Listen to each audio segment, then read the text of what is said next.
इस वीडियो में हम निर्गुण भक्ति धारा के ज्ञान मार्गी संत महात्मा कबीर द्वारा रचित पदों को समझेंगे और जानेंगे। ये पद हमारी 11वीं कक्षा की पुस्तक अंतरा भाग 1 में दिए गए हैं।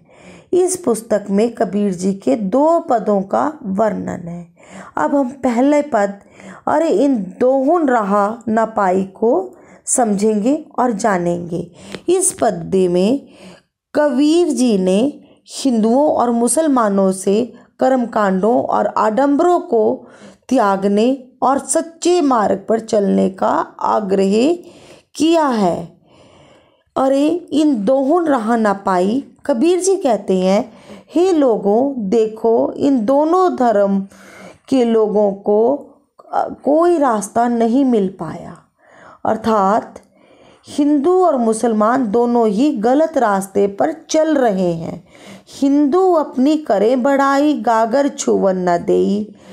एक और ये हिंदू हैं जो अपने को औरों से उच्च और पवित्र मानते हैं तथा अपना घड़ा तक भी किसी को छूने नहीं देते, क्योंकि इन्हें लगता है अगर कोई इनका घड़ा छू लेगा तो उसमें रखा हुआ पानी अपवित्र हो जाएगा।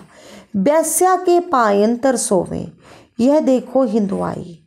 और यही हिंदू जब चरित्रहीन वैश्या के पाँव को सहलाता है और उसके पाँव की ओर बैठकर खुशामद करता है, तब उसे अपनी पवित्रता का ध्यान क्यों नहीं रहता।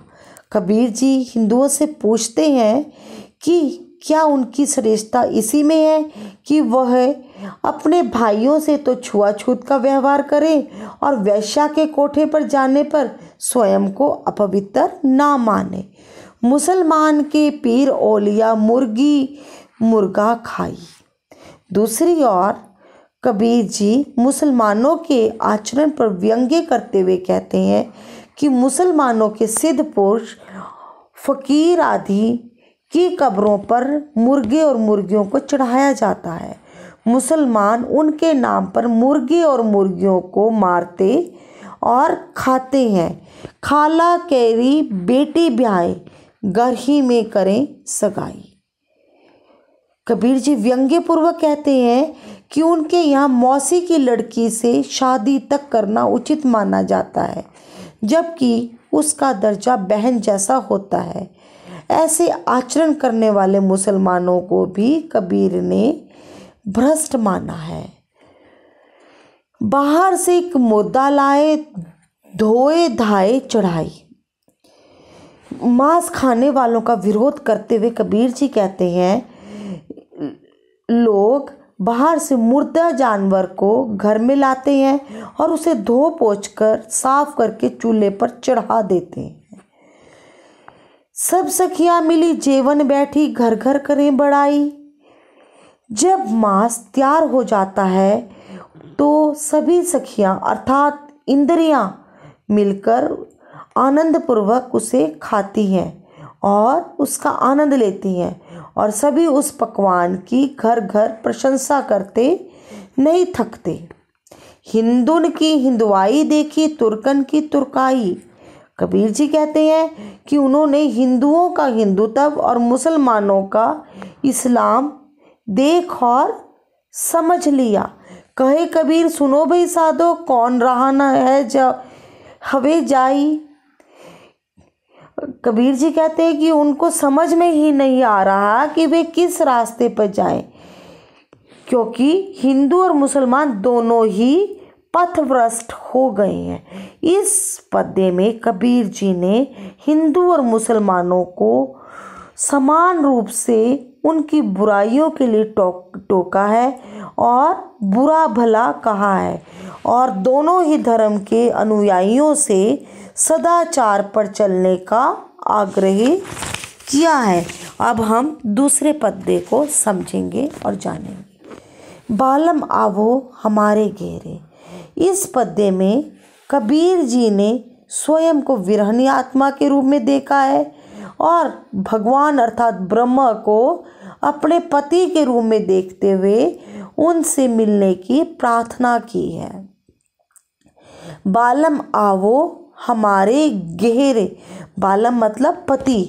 कबीर जी कहते हैं, हे प्रियतम, कभी हमारे घर भी आओ, मैं आपके प्रेम में दीवानी हूँ, मुझे भी अपने दर्शन दो। तुम बिन दुखिया देहरे, वे कहते हैं कि तुम्हारे बिना जो मेरी देह है बहुत कष्ट भोग रही है। सब कोई कहे तुम्हारी नारी, मोको लगत लाज रे। अब विरहनी आत्मा के रूप में कबीर जी कहते हैं, हे प्रभु, हे प्रियतम, सारी दुनिया मुझे आपकी पत्नी अर्थात प्रेमिका के रूप में जानती है, परंतु आप मुझे दर्शन ही नहीं देते। मोको लगत लाज रे, यह मेरे लिए बहुत ही शर्म की बात है, क्योंकि मैं कैसे दुनिया का सामना करूं। दिल से नहीं लगाया तब लग कैसा स्नेह रे। आप मेरे प्रियतम हैं, मुझे इसका पूरा विश्वास है कि आप मुझे प्यार करते हैं, परंतु जब तक आप मुझे अपने दिल से नहीं लगाते, मुझे प्यार नहीं देते, तब तक प्यार का प्रमाण कैसे मिले। अन्न न भावे नींद न आवे, गृह बन धरे न धीर रे। विरहनी नायिका के रूप में कबीर जी कहते हैं कि मुझे आपके बिना खाना अच्छा नहीं लगता और ना ही मुझे नींद आती है। मुझे घर पर चैन नहीं पड़ती और ना ही वन में शांति मिलती है। जिसका मन अशांत हो उसे कहीं भी शांति नहीं मिलती है। कामिनी को बालम प्यारा, जो प्यासे को नीर रे। कामिनी अर्थात सुंदर स्त्री को अपना प्रियतम ही सबसे प्यारा होता है, अर्थात आत्मा को तो परमात्मा से मिले बिना चैन ही नहीं पड़ सकता। जैसे प्यासे को जल से प्यार होता है, वैसे ही विरहनी आत्मा को अपने प्रियतम प्रभु से प्यार होता है और वो उसे खोजती और पाना चाहती है कोई ऐसा परोपकारी, पिपसो कहे सुनाए रे। कबीर जी कहते हैं कि यह क्या कोई ऐसा परोपकारी भला आदमी है कि जो मेरी इस हालत के विषय में जाकर मेरे प्रियतम अर्थात परम ब्रह्मा को बताए। अब तो बेहाल कबीर भयो है, बिन देखे जीव जाए रे। कबीर जी कहते हैं कि अब तो उनकी हालत बहुत ही खराब हो चुकी है, अब तो प्रियतम को देखे बिना उसके प्राण ही निकल जाएंगे।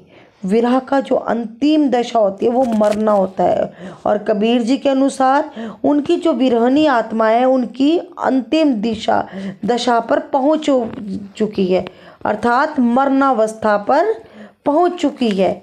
इसलिए वो कहते हैं कि यदि जल्दी से कोई उनके प्रियतम अर्थात ब्रह्मा को यह सूचित नहीं करेगा तो उनके प्राण अवश्य ही निकल जाएंगे।